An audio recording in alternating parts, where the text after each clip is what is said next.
Jadi bila kita buat macam tu kan, kita seolah-olah kita tunjuk kat generasi akan datang yang bangsa kita ni senang sangat dibeli oleh duit.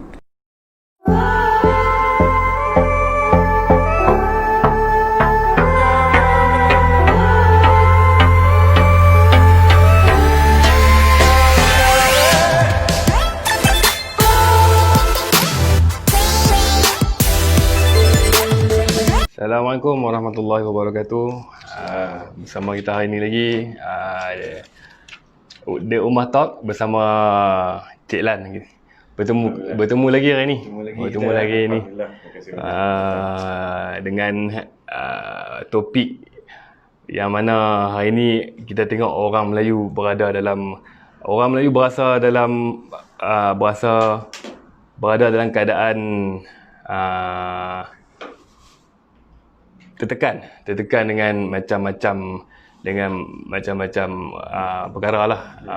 Yang salah satunya yang baru-baru ni kita dengar berkenaan dengan tulisan Jawi, orang Melayu dihina agamanya, dihina bangsanya dengan macam-macam tumahan yang tidak bertanggungjawab. Jadi kita nak bincangkan tentang siapakah yang boleh menyelamatkan bangsa ni daripada terus dipijak, dicaci, dihina, yang mana bangsa ni yang kita kenal sangat terkait rapat dengan agama yang dibawa sejak sekian dululah, agama Islam. Agama ini juga yang menaikkan nama Melayu di segenap sudut. Jadi apakah Melayu hari ni yang perlu bertindak bila mana jumpa perkara-perkara seperti yang jadi sebelum-sebelum ni lah. Sebagai contoh, penghinaan tulisan Jawi, penghinaan kepada Nabi kita sallallahu alaihi wasallam, dan lain-lain perkara yang terjadi sebelum ni lah. Assalamualaikum warahmatullahi wabarakatuh. Terima kasih banyak Saudara Azril. Kita bertemu lagi ni. Terima kasih banyak sudi datang ke Ipoh. Alhamdulillah. Saya pun tak tahu bila nak pergi ke Sungai Petani, markas Ummah Talk. Alhamdulillah. Jadi sebenarnya topik yang Azril bangkitkan ni sangat heavy duty juga topik dia kan. Siapakah boleh menyelamatkan umat Melayu ni kan. Alhamdulillah, topik yang berat macam ni pun mungkinlah kita boleh sembang-sembang kan. InsyaAllah kalau kita ada rezeki, kita mungkin dapat macam jalan penyelesaian lah kot kan. Penyelesaian lah, yang tu yang kita tengah cari nak. Macam Aziz cakap tu betul lah. Umat Melayu sekarang ni dalam keadaan yang diasak kiri dan kanan oleh pelbagai perkara kan. Perkara-perkara hak, perkara-perkara keuangan, perkara-perkara penindasan kan, perkara-perkara agama. Orang Melayu ni selalu diuji dalam segala hal lah. Bagi saya sebenarnya mungkin orang yang nak mengasak tu dia mungkin kekurangan ilmu dan dia cetek akal fikirannya. Dan kalau dia macam terus attack menyerang agama Islam tu, nampak sangat IQ dia sangat rendah lah. Bagi saya itu saja yang saya boleh cakap lah kan. Siapa yang menyerang agama Islam ni sebenarnya IQ mereka sangat-sangat hina, sangat-sangat rendah. Ini pandangan saya. Dan ada orang yang dia tak serang agama Islam, tapi dia serang cara lain pula kan. Dia serang bangsa Melayu tu sendiri. Dia serang Melayu, dia serang, dia simple saja. Kadang-kadang mungkin dia nak sogok kita kan, sogok bangsa Melayu. Sogok tu bagi saya dia menyerang umat Melayu secara keseluruhannya lah. Jadi maka kalau orang yang terima sogokan tu seolah-olah dia telah merosakkan bangsa dia sendiri kan. Maknanya dia telah menurunkan martabat bangsa Melayu tu sendiri. Jadi secara pembuka cerita pada malam ni, kita mungkin akan tengok sudut-sudut macam tu lah kot, insyaAllah kan? Kalau ada soalan lagi. Okay. Berkenaan dengan orang Melayu hari ni sering kena tindas. Adakah kalau orang Melayu tu sendiri bangkit untuk tangkis penindasan tu, Melayu itu dikatakan resis? Okey. Alhamdulillah, soalan macam tu sangat menarik lah kan. Sebenarnya kita define resis dulu lah. Resis ni satu fahaman yang mengatakan ada bangsa-bangsa yang lebih agung daripada bangsa lain. Katalah kalau seseorang tu kata Melayu ni resis, maksudnya dia telah menuduh bangsa Melayu ni lebih agung daripada bangsa dia. Kan, adakah itu benar? Ini yang kita nak bagi tahulah kan. Yang sebenarnya ramai orang tak tahu, bangsa Melayu ni termasuklah bangsa Nusantara, termasuklah di Filipina juga. Filipina ni pun dikatakan golongan bangsa Nusantara. Bangsa-bangsa yang Nusantara ni, dia akhlak dia sangat lemah lembut dan dia menghormati orang lain. Kalau pergilah mana-mana, kalau masuk dalam Indonesia ke, pergilah kampung-kampung kat Surabaya ke, jumpa orang sana, dia mesti hormat orang. Walaupun negara dia pernah dijajah oleh Belanda kan, kalau orang putih pergi sana pun dia akan hormat orang putih. Kalau orang Malaysia lagi juga dia suka kat kita kadang-kadang kan. Jadi inilah kita punya nature, kita punya sifat macam sifat azali kan, kalau saya nak cakap pun kan. Sifat asal orang Melayu tu macam tu kan. Dia bukan resist, dia hormatkan orang. Dia tak rasa bangsa dia tu agung, dia tak rasa bangsa dia superior lah, kata orang putih superior. Jadi penuduhan kata bangsa Melayu ni superior tak betul. Jadi kita bukanlah bangsa yang resist. Bahkan kan, cuba bayangkan orang Melayu ni kalau orang mari kat rumah dia layan dengan baik. Bahkan tanah-tanah dia pun dia boleh bagi kat orang. Ini sifat-sifat orang-orang yang in touch dengan nature. Bangsa Melayu adalah bangsa yang in touch dengan nature. Orang sayangkan alam sekitar. Bangsa Melayu tu memang macam tu daripada dulu. Okey, kalau dulu-dulu kalau kita masuk kampung mesti tengok mak kita ke bapak kita sapu sampah kan. Sapu daun-daun. Dia memang macam tu. Nak potong pokok pun dia akan peluk pokok kadang-kadang. Kan, mungkin dia doakan ke apa kan, tapi dia macam tu, nature dia sangat close to nature. Sebab sebelum datangan Islam tu, bangsa Melayu dikatakan bangsa yang menganut agama animist. Agama animis ni adalah agama yang dia mungkin menghormati, dia kata batu tu datuk nenek dia, itu agama sebelum Islam. Ya, itu nak menunjukkan orang bangsa Melayu ni bangsa yang nature, dia natural punya bangsa. Dan dia sangat teruja bila ada orang datang ke tempat dia. Kan, kalau kita pergi kat negeri orang putih contohnya, orang putih tak teruja dengan kedatangan kita pun. Dia tak ada kata mailah rumah saya kan, dia kata jumpa kat tengah jalan kan, tak ada. Tapi orang Melayu ni bila nampak orang putih ke ataupun bangsa Jepun ke dulu-dulu kan, dia ajak mai rumah, mailah makan sekali apa semua. Ya. Kan, dan kalau dia tak boleh cakap bahasa Melayu, dia akan ubah bahasa dia sendiri untuk bercakap macam bagi dia faham kan. Kan, kalau orang Jepun lah mari sini kan, dia akan cakap macam contohnya pelat Jepun kan, sudah lama sini kan. Macam tu.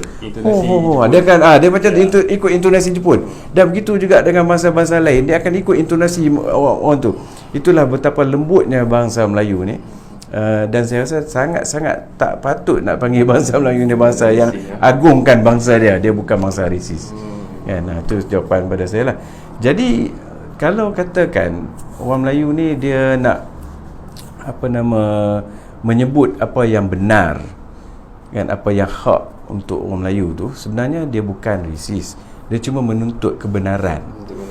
Menuntut kebenaran ni sebenarnya bagus, sebab kita ada hak. Katakanlah orang masuklah rumah kita kan, kita nak bagi tahu kat orang tu kan, kita nak tunggu orang tu keluar sendiri ke, ataupun kita nak halau dengan penyapu kan, itu adalah tindakan hak kepada orang dalam rumah tu. Sebab kalau orang tu masuk dengan buat cara yang tak ada tertib, tak ada sopan kan, adalah menjadi hak kepada orang dalam rumah tu untuk menghalau dia keluar kan. Dan sekurang-kurangnya dia akan menegur dulu. Inilah dia orang Melayu, dia sangat lembut, dia bukan resis, tapi dia suka menegakkannya hak. Saya bagi tahu lah, sebenarnya bangsa Melayu ni dia bangsa sangat menyayangi sultan dan raja dia lah. Alhamdulillah, di situ yang kita sangat sokong.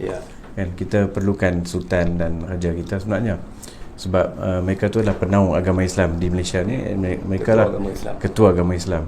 Jadi bagi pandangan saya kan, jika ada masalah di antara mereka tu, bagi saya mungkin pihak mufti yang patut bagi pandangan mufti lah kan. Macam kita rakyat Marhain ni, kita mungkin elok kita mendoakan untuk mereka. Jadi for example macam contohnya hari Jumaat kan, hari Jumaat kita bila imam doakan untuk sultan, kita angkat tangan doa untuk sultan. Kadang-kadang ada orang kecewa kan, dia tak mau angkat tangan untuk doa, dia tak aminkan untuk sultan. Bagi saya tu tak betul, sebab kita kasihkan sultan kita dan kita nak raja permaisuri kita juga didoakan selalu. Sebab mereka ni satunya mereka agama Islam kan, mereka penanggung agama Islam, mereka ketua agama Islam. Jadi apa salahnya kita doakan untuk mereka kan. Dan Allah sebenarnya turunkan ujian pada semua orang. Jadi masalah dalaman mereka tu sebenarnya insya-Allah ada hikmahnya nanti. Allah akan bagi jalan penyelesaian daripada doa-doa kita ni insya-Allah. Yang lebih baik sebenarnya ialah saya tak berpasti pasal sejarah negeri Kedah ni, saya tak pasti macam mana. Tapi pada pandangan saya, muftilah yang berhak, sebab dia jadi muftilah yang jadi penasihat kepada semua sultan-sultan agung. Jadi alhamdulillah, sebenarnya bagi saya kita sebagai rakyat Malaysia, kita mesti menjunjung titah perintah sultan agung kita lah kan. Kita kena hormat apa saja yang mereka buat. Bagi saya di Malaysia ni salah satu sistem pemerintahan yang sangat adil, di mana sultan-sultan kita tak pernah pun ambil hak kita, tak pernah. Dan mereka ni bahkan memberikan lagi pada setengah-setengah rakyat Malaysia kan. Ada yang sultan yang sampai duduk makan dalam talam pun ada sultan yang pakai selipar sendiri pun ada sultan yang berjumpa dengan rakyat, dengan dia naik kereta api jumpa rakyat semua. Jadi semua ni kita rasa seronok tengok benda-benda macam tu kan, alhamdulillah. Jadi kita harap semua rakyat Malaysia mestilah menyanjungi sultan-sultan Melayu ni dan menyantuni sultan-sultan Melayu ni. Kita mesti hormat pada mereka. Semua sultan ni di Malaysia ni, bagi saya lah kan, sultan dan raja-raja kan, mereka ada kekuatan mereka masing-masing. Jadi kita patut menyanjungi mereka, kita patut menyantuni mereka sebagai rakyat kita di sini lah. Sebenarnya dalam Islam ni, kita elok berpandukan pada Quran dan hadis. Dan hadis-hadis yang ni lah, hadis-hadis macam hadis Sahih Muslim, Sahih Bukhari, ya, lepas tu Abu Daud, dan ada 6 yang strong hadis yang kita kena pegang lah. Jadi kita berpandukan Quran dan hadis. Kita ahli sunnah wal jemaah, kita kena pegang Quran dan hadis. Bila kita ada pemahaman Al-Quran ni, actually pemahaman Al-Quran ni bukan setakat kita baca dengan sedap. Baca tu elok kita baca, dan kita dengar pun elok juga sebab dia menenangkan jiwa kita. Yang lebih baik sebenarnya ialah memahami konten dia tu, konten Quran. Dan kadang-kadang nak memahami ni kita boleh ikut ustaz-ustaz yang mengajar Quran kan, kupasan-kupasan Quran. Jadi macam untuk saya lah, saya ni kira iman dia lemah-lemah macam ni, saya pegang yang basic-basic je lah kan. Macam contohnya surah Al-Asr. Surah Al-Asr ni sangat-sangat bagus kan, sebab dia ada 4 yang dia pesan. Sebelum Allah pesan 4 benda yang kita kena buat ni, Allah dah bagi tahu sesungguhnya manusia dalam keadaan kerugian by default. Macam kita switch on phone tu default kan, dia kata defaultnya factory setting. Manusia punya factory setting ni dia dalam kerugian. Melainkan mereka yang beriman. Nombor 1, kita kena kumpulkan iman tu, macam kita kena dapatkan rukun iman ke kan, praktis keimanan. Lepas tu amal saleh, rukun Islam tu kena ada, rukun iman, rukun Islam kan, kena ada kan. Okey, lepas tu dah kita tahu tu, kita kena mereka yang memesan pada orang lain kan, kita sampaikan pesanan apa yang kita tahu, kita sampaikan. Kita tahu, kita sampaikan walaupun sikit kan. Ada hadis juga kan, sampaikanlah ilmu walaupun sepotong ayat. Jadi kita akan sampaikan. Okay, and then yang keempat, kita sabarlah dalam kita penyampaian tu. Ada orang terima, ada orang tak terima. Jadi kita kena belajar sabar di situ. Allah banyak menekankan sabar ni banyak kali dalam Quran sebenarnya. Jadi kita kena banyak bersabar.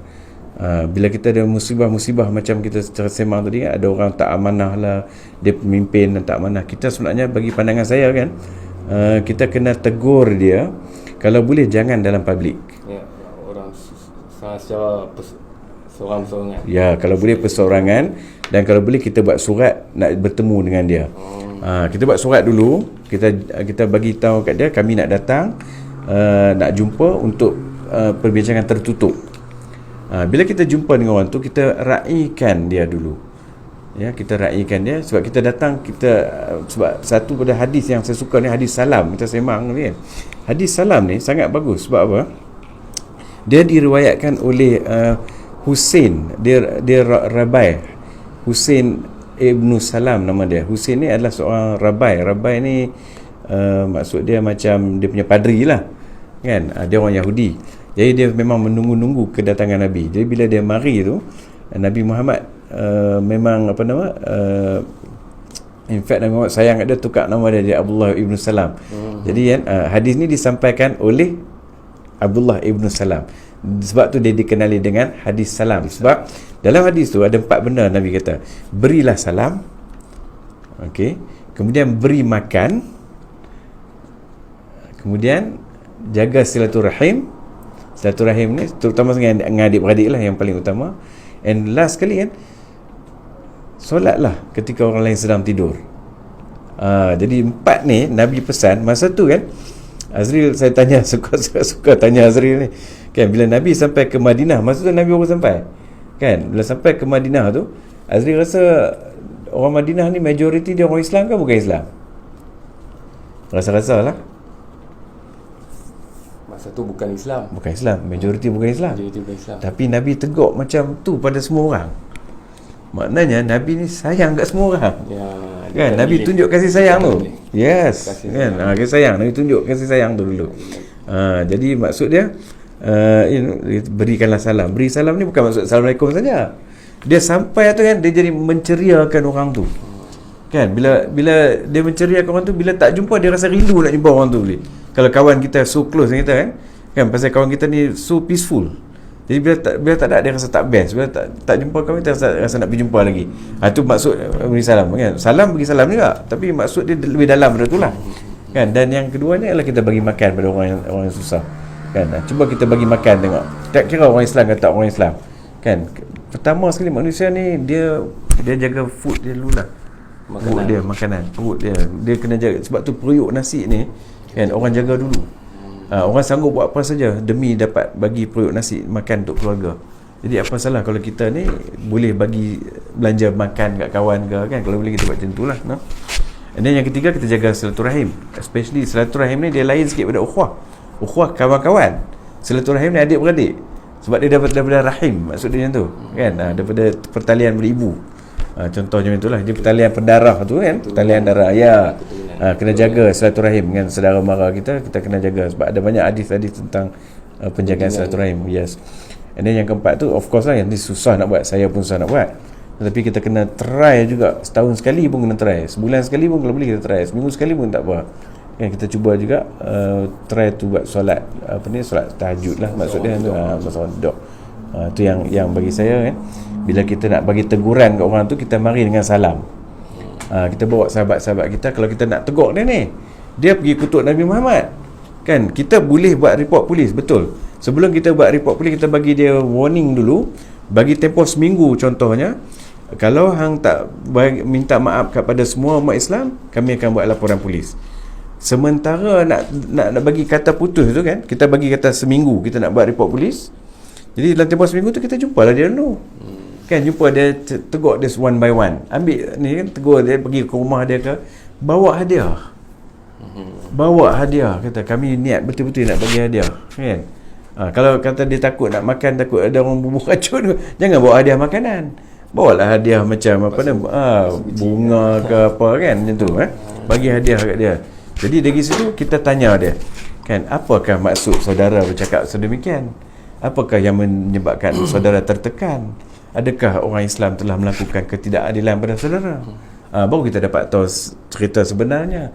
Jangan kita pergi attack pula, kita ajak dia debate di public. Memang dia tak nak kan, kita membuka aib orang kan, dia tak nak lah.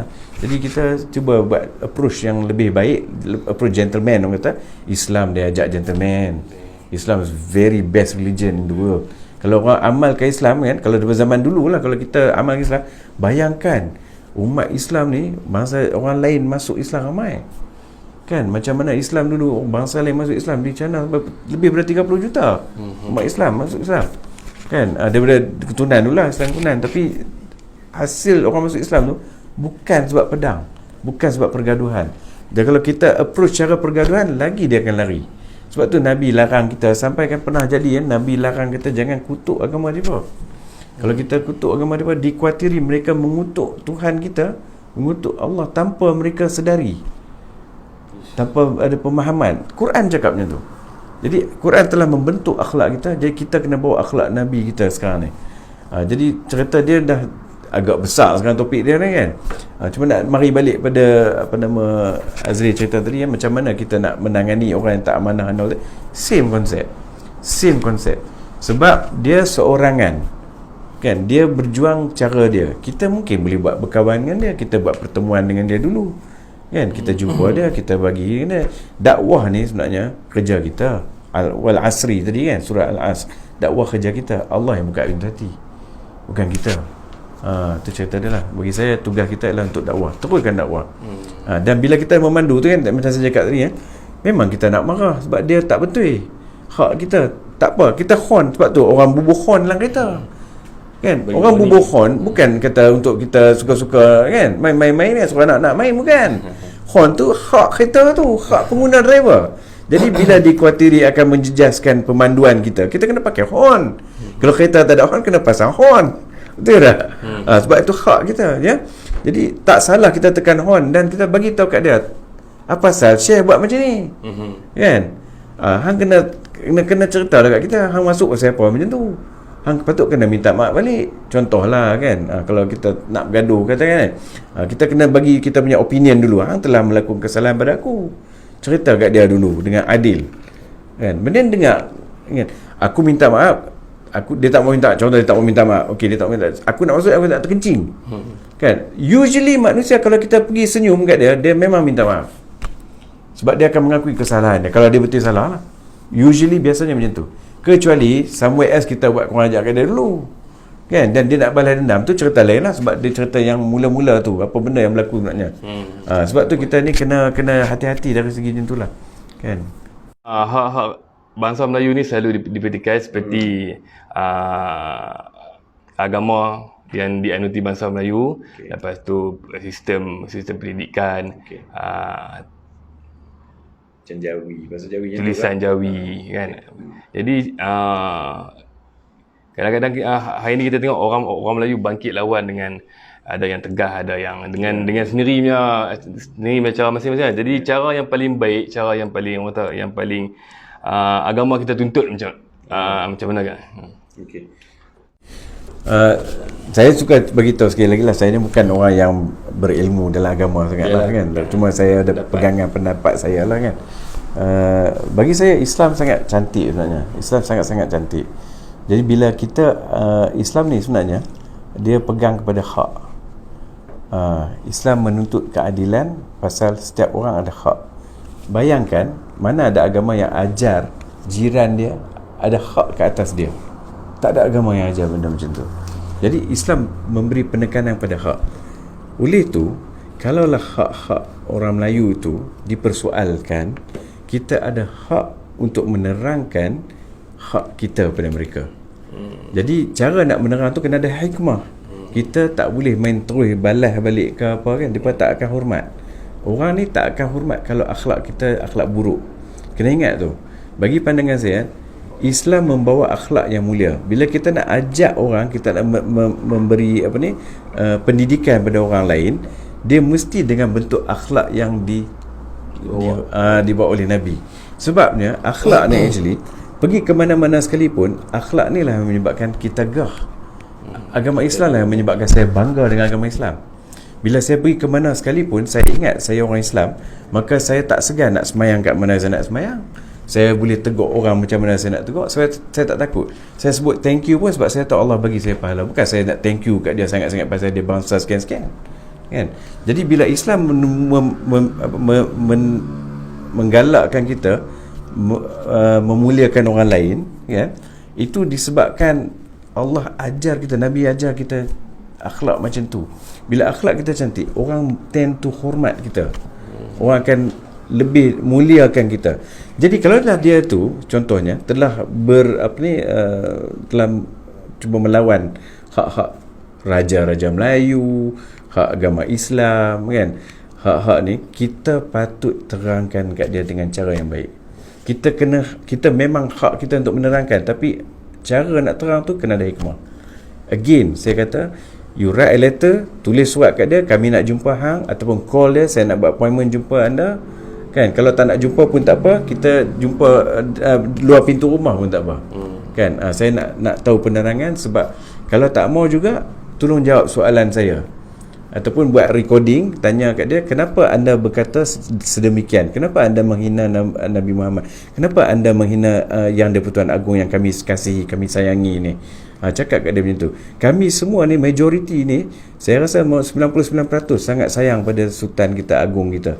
Kenapa anda membangkitkan dan menghinakan sekian? Dia mesti ada explanation punya.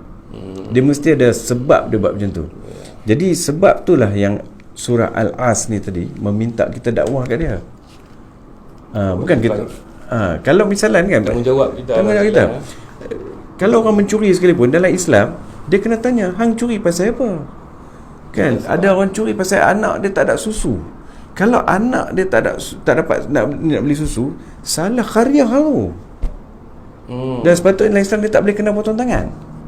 Ini saja cerita. Saya tahu cerita ni semua ustaz lebih mahir daripada saya boleh cerita benda-benda macam ni lah. Jadi bayangkan orang yang macam tu yang mencuri pun ada hak. Jadi orang yang memaki tu pun dia ada hak dia juga. Kan?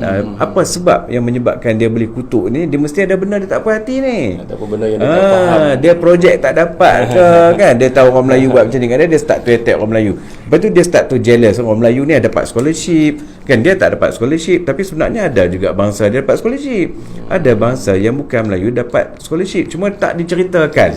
Sebab saya sendiri pernah mengajar kan di satu universiti dulu-dulu. Kita tahu ada bangsa-bangsa yang bukan Melayu pun dapat scholarship. Dan saya tak cakap pasal Bumi Putera. Saya cakap bangsa-bangsa lain yang dapat beasiswa. Yalah, kuota dia sikit. Pasal apa, ikut peratusan lah kan. Bumi Putera peratusan sekarang dah 60-70% sekarang ni kan. Jadi kuota tu dia banyakkan macam tu lah kan. Jadi kalau mereka rasa tak puas hati tu, mereka kena cerita kat kita. Biarlah kita mari dengan mufti sekalipun. Bagi saya kan, ini adalah peranan yang patut dimainkan oleh mufti-mufti dan ulama-ulama.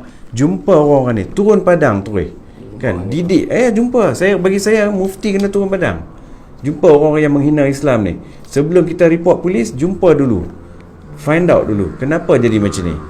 Kan, dia mesti ada benda tak puas hati ni. Dan dia akan attack lah sebab dia tak puas hati. Kan, biasanya kalau kita sembang heart to heart ni, insya-Allah Allah akan buka kan, dia nampak apa yang Islam cuba bawa kan. Bagi saya Islam is the best way of life. Kan, ada solution semua tu. Ada solution. Setiap masalah yang hari ni orang diperdebatkan apa-apa isu pun, Islam betul. Ada bagi jawapan. Ada jawapan dia. Jadi jangan intimidate sangat. Bila mari keras macam dah ready nak menumbuk nak pukul macam tu maksud saya kan. Jadi kan kita tak boleh intimidate. Kita kena pergi dengan akhlak yang mulia. Dan kita ingat, kita adalah, boleh bayang tak orang putih berjalan? Pernah tengok tak orang putih berjalan? Orang putih berjalan shoulder up. Betul, dia ajak anak-anak dia punya jalan tu kan, shoulder dia up. Kecil-kecil dia dah didik anak dia. Pasal depa tahu bangsa depa ni bangsa yang high class. Saya tukar benda tu. Saya tengok macam tu, saya kata Islam ajak kami high class. Dan saya pun jalan secara high class. I am a Muslim, I am high class. Siapa yang agama Islam patutnya fikirlah kita adalah orang yang high class. Akhlak kita terhadap makhluk sekalipun kan, kita nampak binatang kan, kita tak tendang dia walaupun dia anjing. Ni cerita anjing cerita lain pula. Ni orang kata boleh pegang anjing lah, tu cerita lain. Maksud saya binatang-binatang ni kita kena respect pasal dia makhluk Allah. Babi pun kita kena tahu dia makhluk Allah. Kena tahu tu, at least kita kena tahu makhluk Allah. Kan, bukan kata nampak babi kita punggai, bukan. Kan, maksud dia ada sebab Allah jadikan babi tu kan. Untuk kita belajar. Yes, jadi umat Islam ni adalah umat yang fitrah dia dengan nature. Sebab tu Melayu sesuai dengan agama Islam. Bila Islam mari, terus orang Melayu terus terima Islam. Pasal kita nature, kita natural. Yes, matching cantik. Kan, jadi kita bawa lah. Orang lain kasar dengan kita, tak apa. Mereka low class. Mereka bangsa yang low class ni, yang tak boleh nak sembang, cakap kasar-kasar ni low class. Dan saya tak kata semua bangsa tu low class. Saya kata orang yang tak reti nak sembang ni, dia low class. Mana bangsa pun dia kira low class. Yang buat dia tak boleh dia IQ dia rendah. Walaupun jadi bangsa kita sendiri. Kalau engineer sekalipun, bangsa apa sekalipun, tapi bila dia approach secara sombong, bongkak tu, bagi saya kan low class. Senang cerita, dia low class. Bila dia low class, you tak perlu tersinggung. You tak perlu harapkan thank you daripada dia pun, sebab you high class. Kan? Maknanya kita punya self esteem, jati diri kita sangat tinggi. Sebab kita nak redha Allah, bukan redha dia. Kan? Jadi dengan orang low class ni tak payah layan sangat. Kalau misalnya dia dah cakap benda yang tunggal langgang, kita kena explain. Please explain to me, what do you mean by that? Tanya dia, why do you hina Nabi Muhammad sallallahu alaihi wasallam? Do you know siapa Nabi Muhammad sallallahu alaihi wasallam? Dia mungkin tak tahu. Kita buka kitab, tunjuk ni dia Nabi kami. Kita tunjuk Bertrand Russell, tanya penulis zaman dulu, Bertrand Russell, Michael Hart, talking highly about Nabi Muhammad sallallahu alaihi wasallam. Pasal apa hang tak boleh tahu benda macam ni? Jadi nampak tak, dia punya intellect low. Dia bukan golongan yang arif, dia golongan yang agak bodoh sikit lah. Orang yang suka hina Nabi ni, agama dia punya pegangan agama dia agak meleset, dia bodoh sikit. Minta maaf saya cakap lah, tapi saya cakap betul ya. Kan? Hakikat lah. Jadi minta maaf saya cakap itu sebab apa? Orang yang tak kenal Nabi ni sebenarnya bagi saya patut basuh muka betul ya. Kan? Sebab dia sangat-sangat hina kalau tak kenal Nabi ni sebenarnya. Tu cerita itulah kan. Kita selalu tengok orang Melayu ni terkebelakang daripada semua segi. Contoh daripada segi berniaga. Berniaga kita nampak orang Melayu sangat sedih lah. Daripada orang boleh hina macam-macam orang Melayu ni dalam segi berniaga. Dia pendidikan pun sama. Jadi apa sebenarnya punca orang Melayu jadi macam ni? Sebenarnya jawapan ni sangat susah. Nak jawab topik ni sebenarnya, soalan ni sangat berat sebenarnya. Kan? Jawapan dia ada. Jawapan dia again, saya pujuk pada semua yang dengar perbincangan kita ni. Jawapan dia mesti kita rujuk pada Quran dan hadis. Itu key dia. Untuk kita maju sebagaimana majunya zaman Abbasiyah, zaman keemasan Islam dulu ni, Quran dan hadis. Bagaimana majunya zaman Umayyad Spanyol, Andalusia, Quran dan hadis. Lagi kita berpegang pada Quran dan hadis, lagi itulah kita jadi bangsa yang mumtaz, bangsa yang excellent. Masalah kita sekarang ni ialah kita terlalu tewas kepada hawa nafsu. Kita punya hawa nafsu ni, kita memandangkan yang duit tu perlu disembah. Minta maaf saya cakap duit tu jadi benda sembahan. Bahkan kalau kita kata-kata dengar, kita tak ada bukti lah, tak boleh nak cakap apa pun, tapi kita tahu lah kata-katanya dia ada kebocoran kat mana-mana. Kebocoran maksud saya ni kan, kalau orang tahu gejala rasuah lah. Dan rasuah ni sebenarnya susah nak measure sebenarnya. Kita tak boleh, kalau orang Melayu minum arak kita nampak, kalau orang Melayu makan babi kita nampak kan, kalau orang Melayu pergi zina kat hotel kita nampak. Tapi bila orang Melayu ambil rasuah kita tak nampak. Kan, kita tak nampak. Sebab apa? Dia bukan benda tu dia tak nampak. Memang benda tu, nature of rasuah ni tak boleh nampak. Cumanya dia ada efek, dia ada kesan-kesan tu ada. Jadi kesan-kesan pada rasuah ni sebenarnya kan, akhlak dia tak excellent. Pembawaan perniagaan dia tak excellent, dan banyak perkara walaupun dia kaya tapi dia tak excellent. Dia macam kipas duit tapi akalnya kosong sebab dia terlalu menyembah sangat pada material.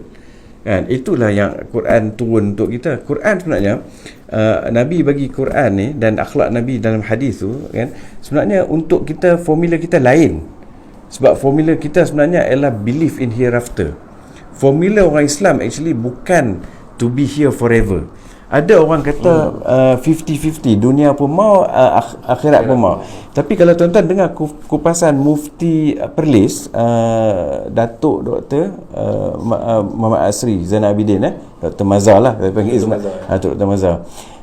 Dia bagi kupasan yang apa yang kita perlu hanya sekadar kita boleh cukup sahaja, bukan bermewah-mewah. Yang selebihnya untuk dikongsikan. Inilah yang berlaku kat zaman Abbasiyah. Sehingga kan okey, sebelum zaman Abbasiyah, Umayyah yang excellent ni khalifah Umayyah lah. One of them is Umar Abdul Aziz, yang dikatakan selama pemerintahan hampir 2 tahun tu tidak ada siapa yang perlukan zakat. Bermakna tahap rakyat pada ketika itu telah telah mendapat apa yang cukup. Alhamdulillah. Pemimpin ambil peduli lah. Ya. Sekarang ni kita susah nak carilah pemimpin macam tu. Negara mana sekalipun, negara Amerika pun lingkup, UK pun lingkup, habis semua lingkup. Sebab apa? Orang menyembah dolar, menyembah euro. Dia jadi macam tu. Bila kita menyembah benda-benda macam tu, masyarakat kucar-kacir.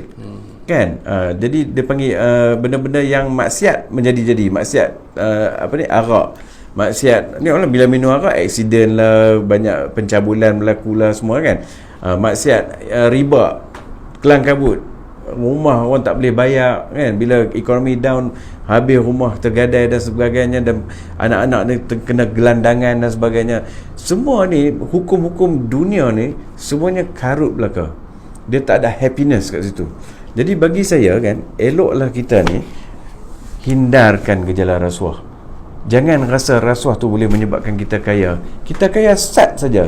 Kot dah kita dapat apa harta hari ni, tahu-tahu besok pun kena langgak, meninggal. Kan, tak ada nak rasa nikmat kekayaan tu sekejap. Lebih baik kita fokuskan kepada sasiah akhlak kita, fokuskan kepada membantu orang Islam ni dalam kesusahan ni. Kan, barulah kita ni boleh jalan dengan gah. Kita kena fokus on excellent. Bila kita belajar sungguh-sungguh, kita nak tahu ilmu tu, belajar betul-betul kan. Kita try tengok, do your best to struggle. Susahnya matematik ni, susahnya ilmu sains ni, cuba sedaya upaya. Jangan give up. Umur baru 14 tahun dah nak give up. Pasal apa? Dah handphone kan. Dan ibu bapa pun kena main peranan juga kan. Because bila kita banyak sangat main handphone, ilmu kita kurang. Bila ilmu kita kurang, kalaulah kita tak berjaya masuk ke peringkat universiti contohnya kan, kita macam mana pun nak kena cari kerja. Dan bila kita cari kerja, lama-lama kita dapat rezeki yang tak halal contohnya kan. Kita dapat do something, rezeki yang tak halal, kita tak respect tau orang yang berilmu. Ini masalah kita. Nampak tak? Sebab tu kita hiburan berleluasa. Kesan dia teruk sekarang ni. Ini yang kita panggil akhir zaman. Dan bukan saja kat Malaysia, dekat Saudi Arabia pun. Kalau tuan-tuan tahu, Saudi Arabia sekarang dah buka pada konsert-konsert dan sebagainya kan. Jadi masalah macam ni yang memeningkan. Bukan Saudi Arabia tak kaya, Saudi Arabia pun kaya-kaya juga. Dia punya ni kan, ramai yang kaya-kaya. Tapi macam tu lah jadi dia kan. Bila kita lupa yang sebenarnya kita menyembah Tuhan, kita menyembah material, duit ni, kita sembah duit, jadi kelang kabut negara tu. Ini yang kita nak cubalah. Saya bukan ustaz, minta maaf, saya pun orang jenis buat dosa juga. Tapi kalau boleh, refer lah kepada ustaz-ustaz Malaysia ni. Ramai ustaz-ustaz yang bagus. Mufti-mufti Malaysia semua hebat-hebat. Dr. Zulkifli, Dr. Mazhar, Badli, Ustaz Datuk Badli kan, Datuk Syamsuri daripada Kedah. Dia bukan mufti, maksud saya macam tu lah. Ada mufti-mufti kan, ada mufti yang tak terkenal, ada mufti terkenal. Yang terkenal ni saya sebut lah kan. Mereka ni tempat kita rujuk pada mereka semula kan, rujuk pada mereka, jumpa mereka ni, minta tuntut ilmu. Kalau tak boleh juga, susah sangat. YouTube berlambak, ustaz macam-macam ada, Ustaz Oni, Azhar Idrus, ustaz ni, ustaz itu, ustaz itu kan. Boleh tengok, kita try to spend at least, kalau boleh lah, kalau tak boleh 15 minit tu, carilah 5 minit kan, every day try to capture apa ilmu Islam kan. Bahkan kalau boleh study kat overseas punya ustaz. Kita ada banyak ustaz-ustaz, Numan Ali Khan kan, ustaz Abdul Rahim Green, you know, banyak kat Malaysia. Firdaus Wong ada, Ustaz Datuk Farid Ravi ada kan. Banyak kita kena rujuk kat mereka. Saya bercakap saja, tapi sebenarnya saya bukan orang yang berilmu dari segi Islam. Jadi saya pun nak belajar kat mereka jugalah kan, bukan kita sebut ilmu. So coming back tu cerita ni, cubalah elak sebaik mungkin kan, menyembah duit. Kita tak perasan kita sembah duit, silap-silap kita jatuh, kita jatuh. Tak, kita kaya macam orang tak hormat. Kaya lah macam mana, pakailah jam sampai 10 ribu, 20 ribu kan. Pergilah Switzerland, London, main ski, bawalah anak-anak sekalipun. Kita tak dihormati. Tak ada mana. Orang putih tengok kita macam tu je kan. Bukan kata orang putih tu bangsa yang hebat, orang putih pun tak hebat, tapi saja nak bagi tahu kat orang Melayu ni kan. Daripada you beli jam 10 ribu tu, tolonglah orang susah banyak lagi yang rumah-rumah dia guna kantin kan. Jangan marah kat orang kaya, tapi bagi pesanan kat depa kan, supaya depa ni orang yang dicontohi kan. Lagi satu nak bagi tahu kan, macam apa ni, kita minta tolong jugalah kepada artis-artis. Saya minta tolong sangat-sangatlah pada artis-artis ni ya. Saya sanjung artis-artis ni, bukan saya sanjung pasal bagus menghiburkan orang. saya minta tolonglah buat satu-satu lagu agar anak-anak kita ni hormat guru-guru balik. Hormat pada yang mencintai ilmu, hormat pada pensyarah-pensyarah. Minta tolonglah artis-artis, tolonglah reka-reka kan tuan-tuan dan perempuan semua dah hebat-hebat, saya tahu dah kan, yang berlakon drama ke, yang penyanyi hebat-hebat ni kan, alhamdulillah, itu rezeki tuan-tuan dan perempuan. Saya bukan kata tuan-tuan buat benda-benda yang tak betul, saya tak kata macam tu pun. Saya bahkan hormat, dan saya tahu tuan-tuan dan perempuan antara ikhlas pada Allah, saya tahu. Cumanya saya minta tolonglah buat satu-satu muzik ataupun drama ataupun yang boleh menyemarakkan semangat anak-anak muda mencintai ilmu. Buat drama tu kalau boleh kan, drama yang fight for education, nak belajar macam tu. Kalau boleh lah kan, saya minta rayuan pada artis-artis dekat Malaysia ni lah, macam tu. Bangsa Melayu sendiri pun mempunyai ikon untuk dicontohi seperti Tan Sri Khalid Ibrahim, yang mana dia berjaya dari banyak sudut perniagaannya, kehidupannya. Betul. Jadi masalah dekat sini, gap antara kita macam orang biasa ni nak jumpa orang yang berjaya macam tu, ada problem kat situ. Kita nak kena satu, kita tak tahu teknik macam mana kita nak jumpa tu kan. Lagi satu jadi susah lah kita nak jumpa, adalah halangan lah nak kena jumpa ICU dah lu, ICU kadang-kadang bukan bagi tahu pun kan. Jadi macam mana kita nak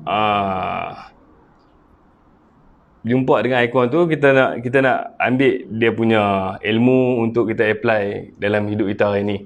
Kalau kita nak berjaya hari ni, kita dididik, diperkenalkan dengan sistem nak kena pakai kabel, bayar orang ni baru kita dapat kerja contoh. Jawapan dia sebenarnya sukar saya nak jawab lah soalan macam tu kan. Sangat-sangat bagus soalan tu.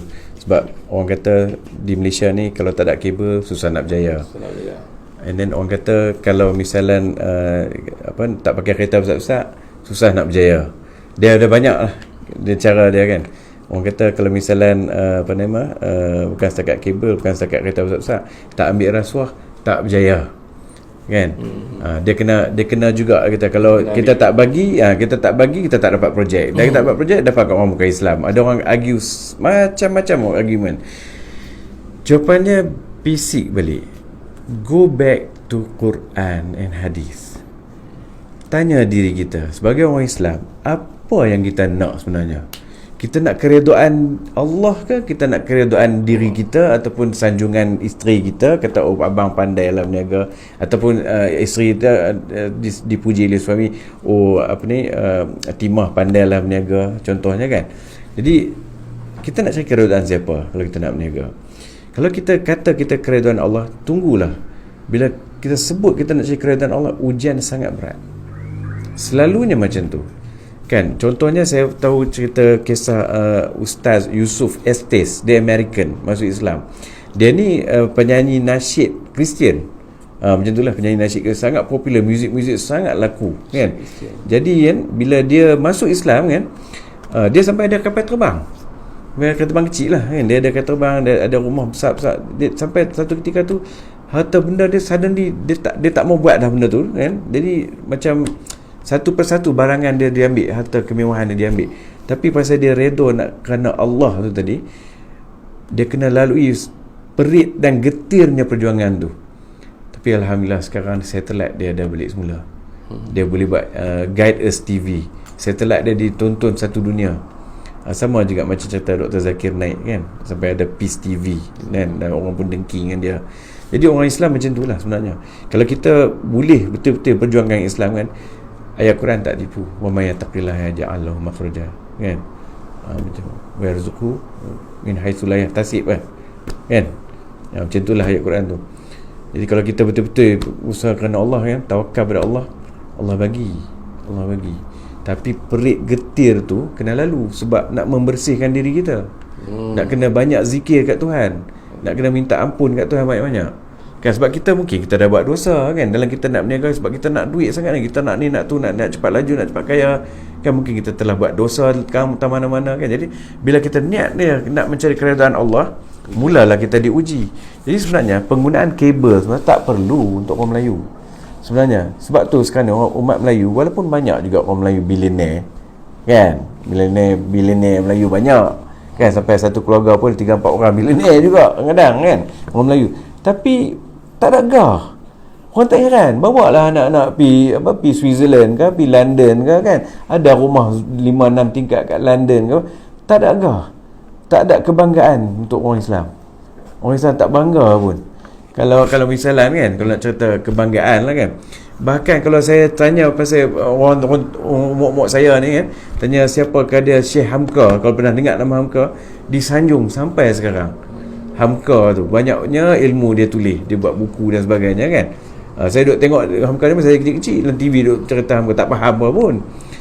Orang macam tu lebih gah. Nampak tak? Walaupun dia bukan ada harta benda. Dia buat kajian. Ya, bagi saya, jangan sembah duit. That's where kita kalah. That's where kita tak jadi excellent. Kita sembah duit, habis anak-anak kita tak peduli pasal SPM. Anak-anak kita tak nak study. Anak-anak kita dah buang buku sebab kita buat perangai macam tu, kan. Kita telah menunjuk contoh ke anak-anak kita. Kan, ayah boleh dapat duit macam ni. Saya pun nak buat duit macam ni. Jadi kita akan jadi masalah besar. Jadi bila kita buat macam tu, kan, kita seolah-olah kita tunjuk kat generasi akan datang yang bangsa kita ni senang sangat dibeli oleh duit. Kan, senang sangat. Orang nak tanah, kan, minta kat orang ni dapat, kan. Orang kita nak tanah tak dapat. Kan, macam tu cerita-cerita dah, kan. Jadi bila orang lain cerita kat orang Melayu, you tak apply ke tanah ni tanah tu, kan. Ada juga orang cerita macam tu, kan. Jadi bila kita pergi tanya, kita tak ada pun tanah, kan. Contoh kan. Jadi nak bagi tahu, kan, jangan rasa macam kita ni jadi satu bangsa yang boleh dibeli dengan duit lah, kan. Kita punya martabat dah jatuh kat situ. Jadi kalau kita nak bangun semula, come back to Quran dan hadis. Tapi di akhir zaman ni, saja bagi tahu lah, kan, is actually, kan, umat Islam dia seperti buih-buih di lautan. Dia ramai, banyak, tapi dia habis macam tu. No quality. So yang paling penting ialah bentukkan grup yang berkualiti dulu. Make sure our family is quality first. Anak-anak kita berkualiti, kan, sahabat-sahabat kita berkualiti. Cari orang yang berkualiti, bersahabat dengan orang berkualiti. Orang berkualiti yang pegang Quran dan hadis lah, kan. Kalau tak percaya, belajar dengan ustaz-ustaz again, kan. Ustaz Dr. Mazhar ke, Ustaz Azhar Idrus ke, Dr. Zulkifli, kan, Datuk Dr. Zulkifli ke.